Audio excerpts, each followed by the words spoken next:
히브리서 12장 1절부터 11절까지를 본문으로 해서 믿음의 경주라는 제목으로 말씀을 전할 때 말씀을 전하는 저나 듣는 여러분들이나 모두에게 하나님의 말씀으로 새롭게 생명의 양식을 얻는 시간이 되기를 주님의 이름으로 축원합니다. 오늘 본문 읽어보시면은 인생은 경주라고 말씀하고 있고 그 뒷부분을 또 읽어보시면은 우리는 다 지금 경주를 하고 있는데 채찍질하는 아버지에 대해서 말씀하고 있습니다. 이 두 가지만 보면은 굉장히 힘들어요. 경주하는 게 얼마나 힘듭니까? 근데 경주하고 있는데 또 아버지가 또 채찍질까지 하시니 우리 어떻게 살아갈까요? 말씀 그대로 이 표면적으로만 읽으면 그렇게 보인다는 것입니다. 그래서 경주는 힘든데 거기에 또 요즘 아이들이 흔히 말하는, 아니죠, 요즘 아이들이 아니죠, 저희들도 어렸을 때 기성세대를 불렀던 그 단어 꼰대. 경주 힘든데 또 꼰대 아버지까지 등장해서 우리의 등을 채찍질을 하니 얼마나 힘들겠습니까? 말씀을 준비하다 옛날 영화가 한 편 생각이 났어요. 제가 아주 어렸을 때 상영했던 영화인데 혹시 여러분 영화 마이웨이 보신 분 있습니까? 마이웨이 기억납니까? 마이웨이라는 영화가 있었는데 거기 보면은 경주 얘기가 나오고 딱 채찍질하는 꼰대 아버지가 등장합니다.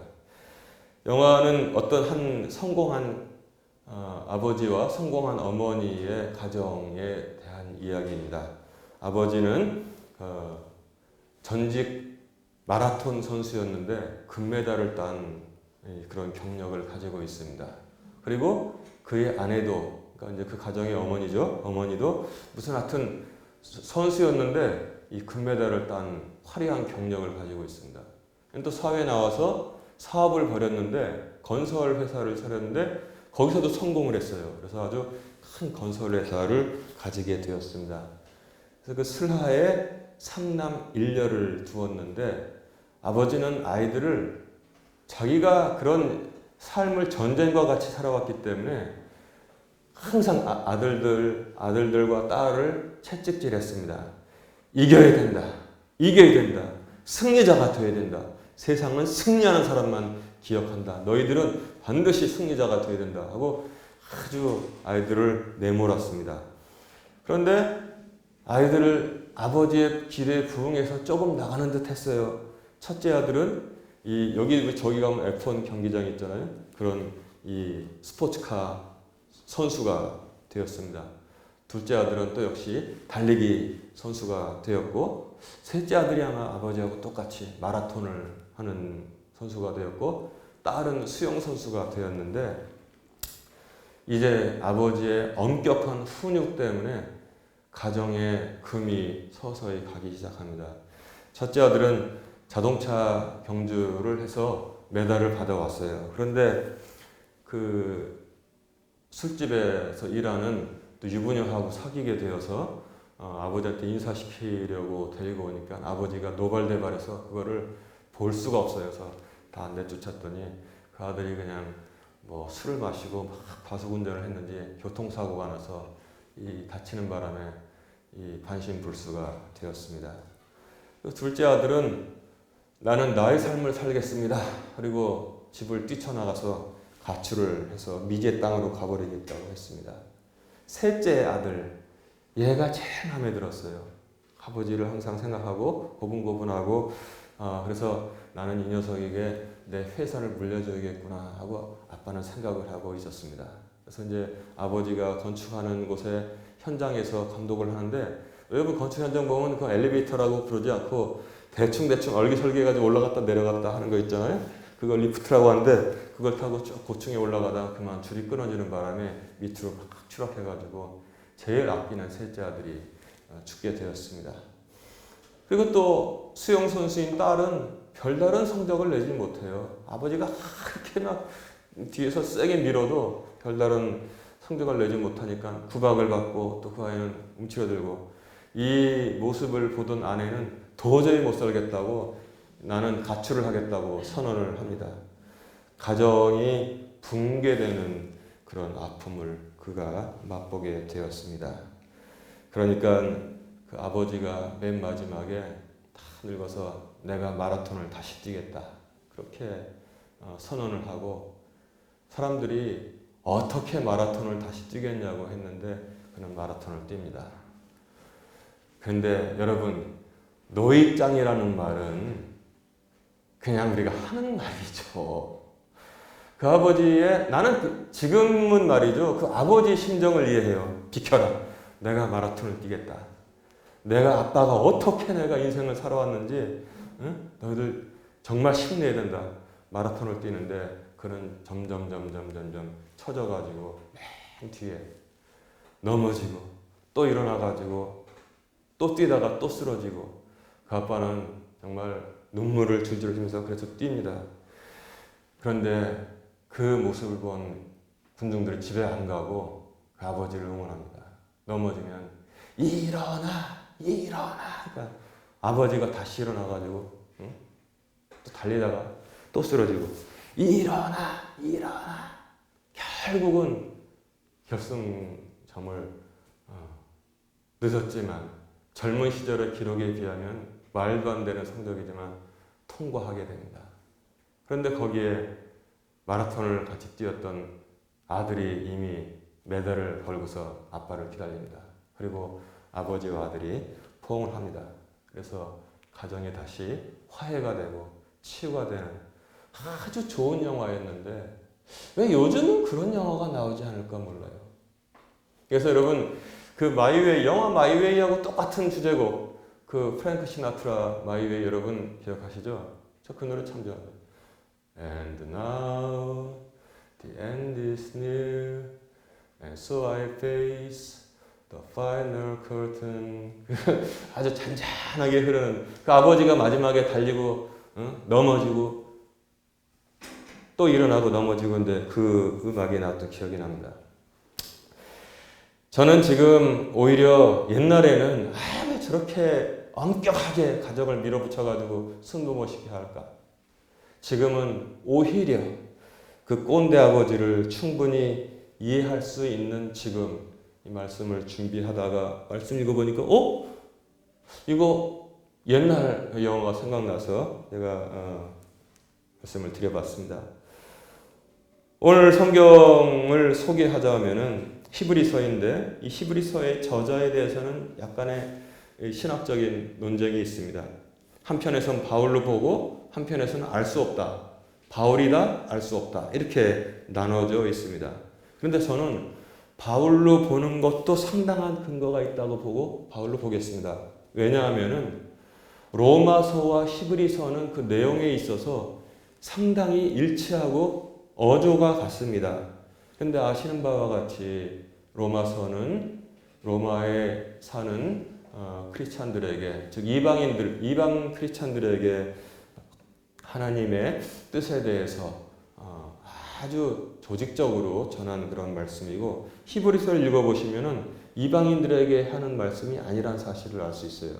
즉 유대인들에게 하는 말씀인데, 그래서 내용이 같지만 그러나 히브리서에는 구약 시대의 믿음의 선진들에 대해서, 아브라함은 보지도 않고 땅을 나갔고 뭐 누구 사라는 어떻고 쭉 소개를 하는 것은, 즉 너희들의 조상이 그렇게 훌륭한 믿음을 가졌다라고 전하고 있기 때문에 그렇다고 봅니다. 그래서 고린도전서 13장은 무슨 장이라고 그래요? 사랑에 대해서 말씀 많이 하기 때문에 사랑장이라고 하고, 히브리서 11장은 믿음장이라고 부르고 있습니다. 그런데 그 히브리서 11장, 믿음장 바로 뒤에 오늘 12장의 말씀이 나오는데 어떻게 시작합니까? 믿음의 경주를 달리는 자들이다. 그리고 또 우리가 완주의 영광을 차지하여야만 한다. 이렇게 말씀하고 있는데 그 내용을 세분해서 보면은 우리 모두는 믿음의 경주를 달리고 있다. 그리고 두 번째는 하나님께서 사랑하는 아들에게 징계하시고 채찍질 하신다. 하나님께서 징계하지 아니하는 자는 아들이 아니다. 이렇게 말씀하고 있습니다. 여러분, 이처럼 인생은 믿음의 경주를 달리는 것입니다. 그래서 모든 크리스천은 우리가 알던 모르던 눈에 보이지 않는 믿음의 경주를 달리는 자들인 것입니다. 옛날에 그런 농담들이 있었어요. 미국 비자 받기가 아주 어려울 때 그런 농담을 했어요. 미국 비자 받기가 어려우니까 대한민국에는 두 종류의 사람이 있다. 그게 뭐냐? 미국 비자를 받는 사람과 미국 비자를 받지 못하는 사람이 있다. 이렇게 구분했는데 그렇게 보면 그것도 그럴듯해요. 근데 요새는 뭐 다른 말도 하겠지만 뭐 대한민국에는 두 종류의 사람이 있다. 집을 가진 사람과 집을 사지 못한 사람이 있다. 그렇게 봐도 어떤 사회 단면을 우리가 볼 수 있는 것이고, 대한민국엔 두 종류의 사람이 있다. 서울에 사는 사람과 서울에 살지 않는 사람이 있다. 그것도 무슨 말 하는지 알겠고, 뭐 서울에 사람도 두 종류의 사람이 있다. 강남에 사는 사람과 강남에 살지 못하는 사람이 있다. 이게 다 그런 농담들을 하지만, 그러나 그것들은 여러분 잠깐 잤다가 깨면 다 없어질 세상의 것들이고, 분명한 하나는 사도 바울이 전하는 것은 모든 사람은 두 종류의 사람이 있다. 믿음의 경주를 하는 사람과 믿음의 경주를 아예 하지 않는 사람들이 있다. 즉 우리는 모두는 믿음의 경주를 하고 있는 사람들이라는 것입니다. 그런데 이 믿음의 경주가 얼마나 중요하냐? 세상의 모든 부분은 이제 다 사라질 것인데 오직 하나님께서는 이것만을 보신다는 사실을 성경은 우리에게 알려주고 있습니다. 그런데 이 믿음의 경주와 그 다음에 시상식은 어느 경기가 다 그렇듯이 완전히 분리가 되어 있는 것입니다. 그래서 우리가 그 시상식을 바라보고 열심히 믿음을 가지고 뛰어야 합니다. 그런데 이 믿음의 경주의 시상은 굉장히 특이합니다. 왜 특이하냐? 금메달, 은메달, 동메달이 없어요. 여기에 있는 상은 오로지 완주상만 있을 뿐인 것입니다. 그것은 우리가 달란트 비유를 통해서도 알 수 있는데 5달란트, 2달란트, 1달란트를 맡기고 주인께서 멀리 가셨는데 나중에 돌아와서 회개할 때 5달란트 받은 종이 또 다른 5달란트를 남겨서 주인께 바칩니다. 그러니까 뭐라고 합니까? 주인이 착하고 충성된 종아, 내가 이렇게 헌신적으로 일했으니 나의 잔치에 들어가라. 이렇게 주인이 말씀을 합니다. 두 번째, 2달란트 받은 종이 또 2달란트를 남겼어요. 그러니까 그에게도 똑같이 착하고 충성된 종아, 내가 작은 일에 충성하였으니 이 주인의 즐거운 기쁨의 잔치에 참여하여라 했습니다. 그런데 우리가 아는 바와 같이 1달란트 맡았던 종은 그렇게 성공하지 못했습니다. 성공을 아예 못한 게 문제가 아니라 아예 그는 믿음의 경주를 달린 적이 없습니다. 땅에 묻었다가 다시 가져다 드렸습니다. 그랬더니 뭐라 그럽니까? 이 악하고, 이게 선악의 문제라는 거예요. 악하고 게으른 종아 그랬습니다.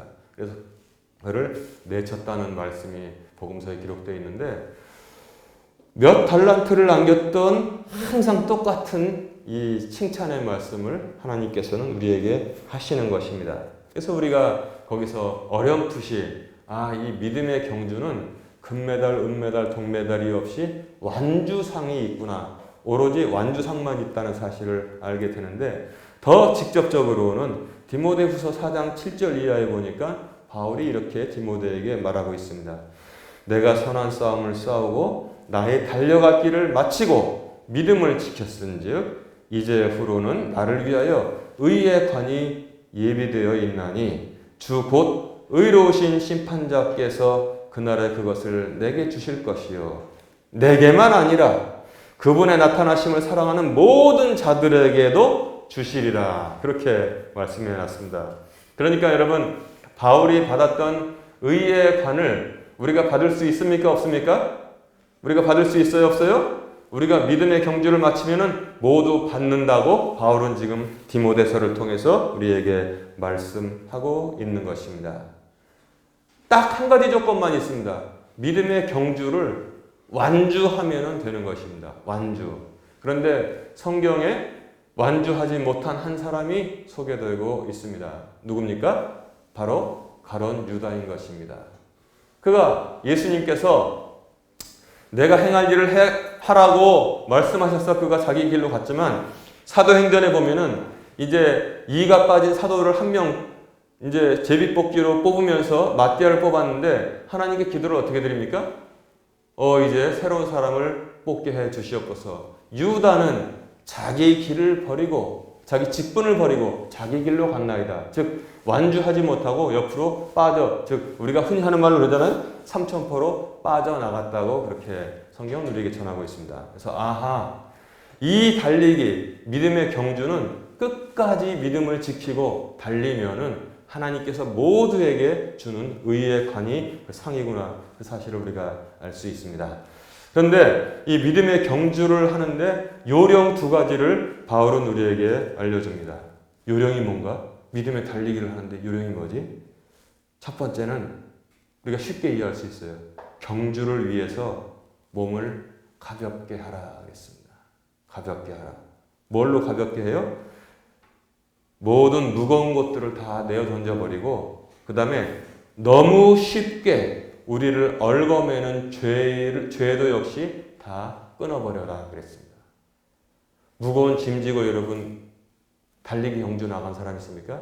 하다못해 주머니에 있는 지갑도 달리기 나갈 때 어떻게, 옛날에 운동회에서 기억나시죠? 뒤에 앉아있는 친구한테 맡겨요. 응? 지갑도 맡기고 뭐도 맡기고 동전도 쩔렁쩔렁 할까봐 친구한테 맡기고, 그 다음에 저희 학교 다닐 때는 그 무슨 런닝화인가? 그거 신으면 조금 빨라지는지 어쩐지 빨간 줄 2개, 하얀 줄 하나 거져 있는 그런 운동화가 있었어요. 그래가지고 그거를 못 가져오면은 친구한테 빌려서라도 그거 먹고 그 다음에 주머니 있는 거 다 빼고 가볍게 하고 뛰었습니다.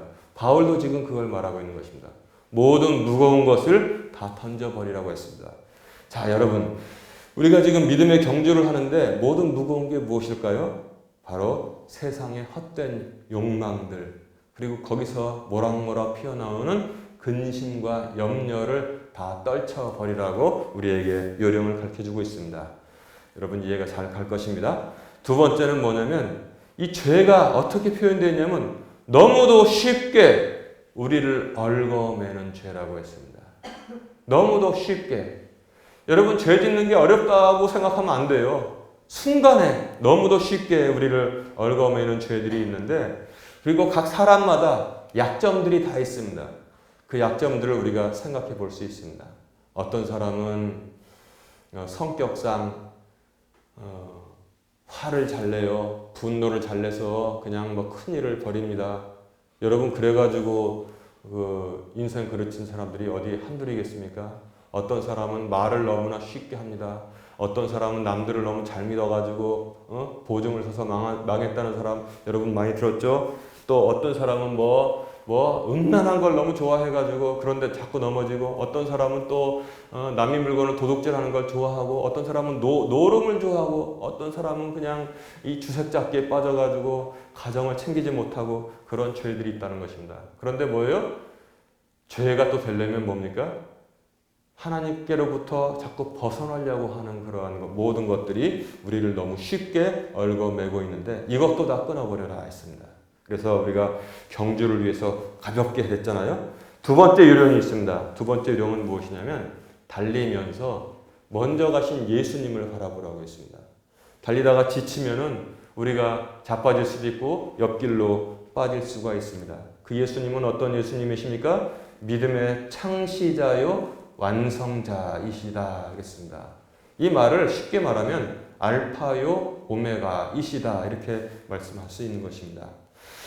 이 예수님은 앞에 놓인 기쁨으로 인해 십자가를 쥐고도 믿음의 경주를 완성하신 예수님이기 때문에 우리가 예수님을 바라보면서 뛰어가면은 길 잃지 않고 이 믿음의 경주를 완성할 수 있다는 사실을 알려주고 있습니다. 자, 그런데 경주 중에 이렇게 지금 우리가 믿음의 경주를 뛰어가고 있는데 경주 중에 징계하시는 아버지에 대해서 바울은 또한 소개하고 있습니다. 이거야말로 꼰대 아버지 아닌가? 아직 지금 달리고 있는데 왜 채찍질을 하시지? 전혀 그렇지 않다는 것입니다. 경주하는 과정에 문제가 있을 때 어떤 문제냐면 무거운 걸 버리고 뛰어야 되는데 무거운 걸 지고 그냥 뛰어가는 사람이 있어요. 세상에 헛된 욕망, 더러운 욕망 그런 거 지고서 허덕허덕거리면서 뛰어가면 그때 아버지께서 오셔서 경주를 그렇게 하면 너 끝까지 못 뛴다. 징계를 하신다는 거예요. 그 짐을 벗어 던지도록. 왜냐하면 말로 해서는 안 들으니까. 믿음의 경주를 하는데 뭐 잔뜩 그냥 뭐 지고선 허덕허덕 뛴단 말입니다. 이것은 너를 망하게 하는 것이다. 그럴 때 아버지께서 징계를 하시고 또한 우리를 너무나 쉽게 얽어매는 죄들 있잖아요. 우리가 무슨 영화 보면은 산에 아주 깊은 산에 들어가면 뭐 칡렁풀 같은 게 가려고 하는데 다리에 칙칙 감기고 막 그러잖아요. 그렇게 너무 쉽게 얽어매는 죄를 끊어버리지 못하고 넘어지고 하면서 믿음의 경주를 하는 건지 뭐 하는 건지 모를 때 그때 아버지께서 그런 죄들을 끊어버리라고 채찍질하시고 징계하시는 것입니다. 또 어떨 때 징계하실까요? 아까 제가 말씀드린 믿음의 경주 요령 두 가지를 잘못하고 있을 때 그때 징계하시는 거예요. 첫 번째는 뭐라고 그랬어요? 경주를 위해서 가볍게 하라고 했는데 가볍게 하지 못할 때 하나님께서 징계하시고 두 번째는 표대이신 예수님을 바라보고 뛰라고 했는데 엉뚱한 대로 보고 뛰면 그때 또 하나님께서 아버지께서 징계를 하시는 것입니다. 그리고 이 징계를 하는 아버지께서 하나님이신데 아버지께서 징계하지 않는 자가 있다면 그것 하나님의 아들이 아니라고 사랑하는 아들이 아니라고 분명히 바울은 우리에게 전하고 있습니다. 그러면서 육신의 아버지들에 대해서 전하고 있어요. 저도 지금 아버지가 됐습니다. 여러분 다 아버지가 있죠. 성장하면서 아버지한테 여러분 야단 한번 안 맞고 큰 분 여기 혹시 앉아 계십니까? 나는 곱게 커서 그랬습니다. 그런 분은 없을 거예요. 저도 무지하게 얻어맞고 그 다음에 무지하게 야단을 많이 맞았어요. 제가 근데 세상 아버지들의 징계는 말입니다. 하나님께서 징계하시는 것처럼 그렇게 높은 목적을 가지고 완벽하지가 않다는 것입니다.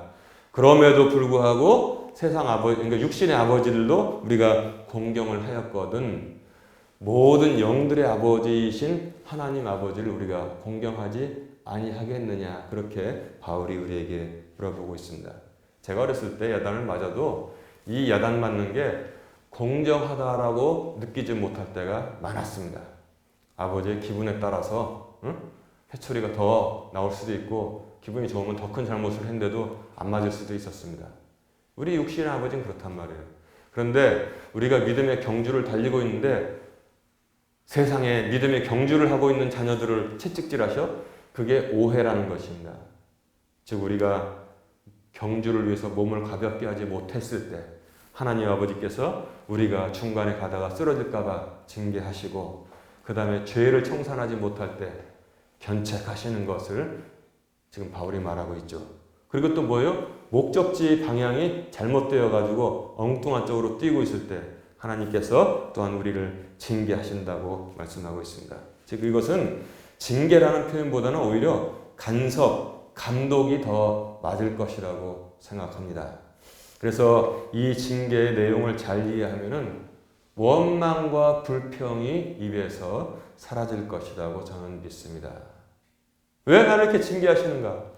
사랑하시기 때문에 징계하는데 그 내용이 뭐냐면 내가 지금 믿음의 경주를 잘 하지 못하게 될까봐 아버지께서 그것이 염려되어서 우리를 징계한다는 사실을 알 수 있습니다. 그래서 우리의 목적은 무엇이냐? 하나님의 또 우리를 향하신 뜻은 이 믿음의 경주를 아주 잘 완주하는 것이 하나님의 뜻이라는 사실을 알 수 있죠. 이제 말씀을 정리하겠습니다. 말씀드린 바와 같이 우리는 모두 믿음의 경주를 달리는 자들인데 이 달리는 경주는 반드시 뭐가 조건이에요? 뭐가 이루어져야 됩니까? 끝까지 완주하는 것이 우리의 목표라는 사실을 알아야 합니다. 여러분 학교 다닐 때 운동회나 뭐 그런 거 통해 가지고 달리기 해서 다 꼬리내본 경험들이 있으시죠? 그 완주의 기쁨이 얼마나 큽니까?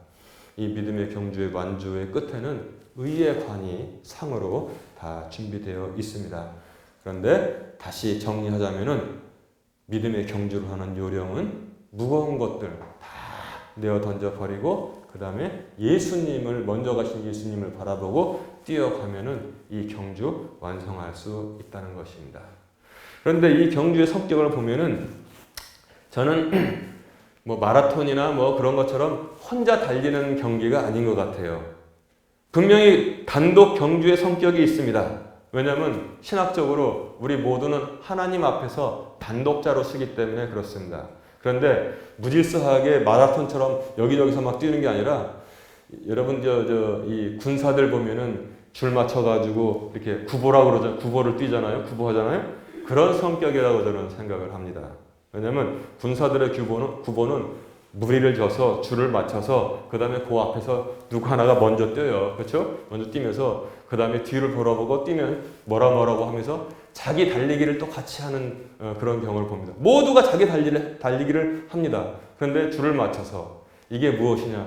교회라고 저는 생각합니다. 그래서 누가 가다가 몸이 좀 아프고 어려우면은 군장도 나눠서 들어주고 총도 대신 들어주고 회복될 때까지 그리고 같이 격려하면서 또 앞에서 뛰는 사람도 뭐예요? 자기 달리기를 하면서 뒤에다 보고 자 이제 언덕이 나오니까 좀 더 힘을 냅시다. 그리고 말하면서 뭐라고 하면서 군가도 부릅시다. 하면서 이게 목사가 하는 일 아닌가 생각해요.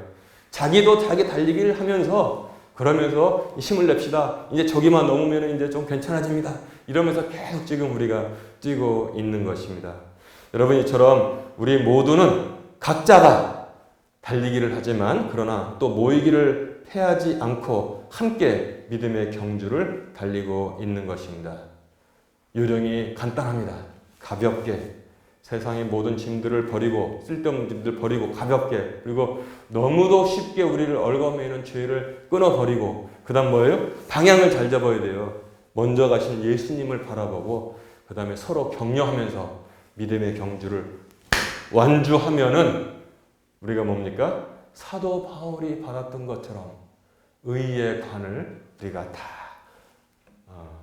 받을 것입니다. 그날을 위해서 우리가 기쁜 마음으로 즐거운 마음으로 믿음의 경주를 완주하는 이들이 되시기를 주님의 이름으로 축원합니다.